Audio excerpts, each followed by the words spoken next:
ছবিজ অঙ্কনে আলোচিত অভিনেতা জাহের আলভীর স্ত্রী ইকরার মৃত্যুর ঘটনাকে ঘিরে নতুন নতুন তথ্য সামনে আসছে। পারিবারিক দ্বন্দ্ব, গোপন সম্পর্ক এবং বিদেশে বাড়ি কেনার মতো নানা বিষয় নিয়ে তৈরি হয়েছে চাঞ্চল্যকর পরিস্থিতি। সামাজিক যোগাযোগ মাধ্যমে ছড়িয়ে পড়া বিভিন্ন ভিডিও, ছবি ও ঘনিষ্ঠজনদের বক্তব্য থেকে উঠে এসেছে এমন কিছু তথ্য যা এই ঘটনাকে আরও রহস্যময় করে তুলেছে।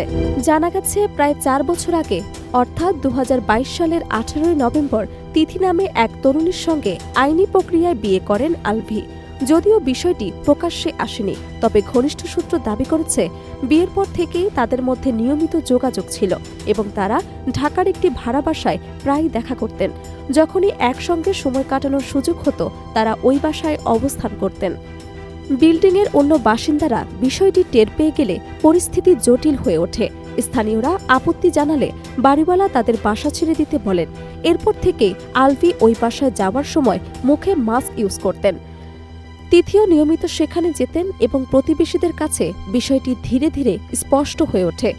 পরবর্তীতে তারা সিদ্ধান্ত নেন যে দেশে থাকা তাদের জন্য ঝুঁকিপূর্ণ হতে পারে।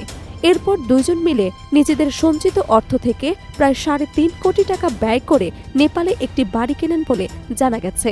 যখনই একসঙ্গে থাকার পরিকল্পনা হতো, তারা নেপালে চলে যেতেন।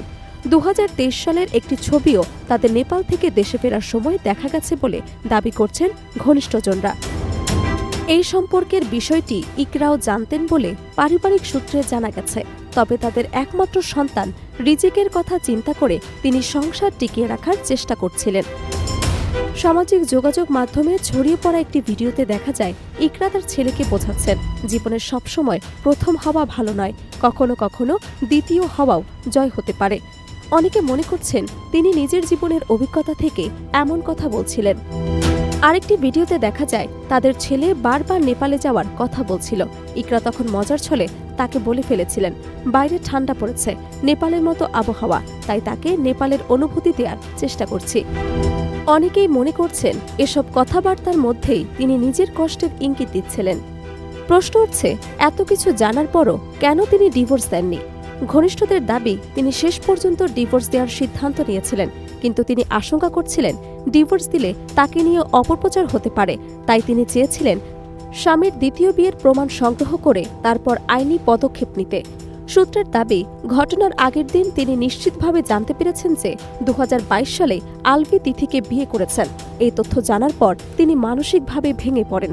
এরপরই তিনি চরম সিদ্ধান্ত নেন বলে ধারণা করা হচ্ছে। এই ঘটনায় ছবিজ অঙ্কনে নেমে এসেছে শোকের ছায়া। সহকর্মী ও ভক্তরা সামাজিক মাধ্যমে শোক প্রকাশ করছেন এবং ঘটনার সঠিক তদন্তের দাবি জানিয়েছেন। পুলিশের পক্ষ থেকে বলা হয়েছে, ঘটনাটি গুরুত্ব সহকারে তদন্ত করা হচ্ছে এবং প্রয়োজনীয় তথ্য সংগ্রহ করা হচ্ছে।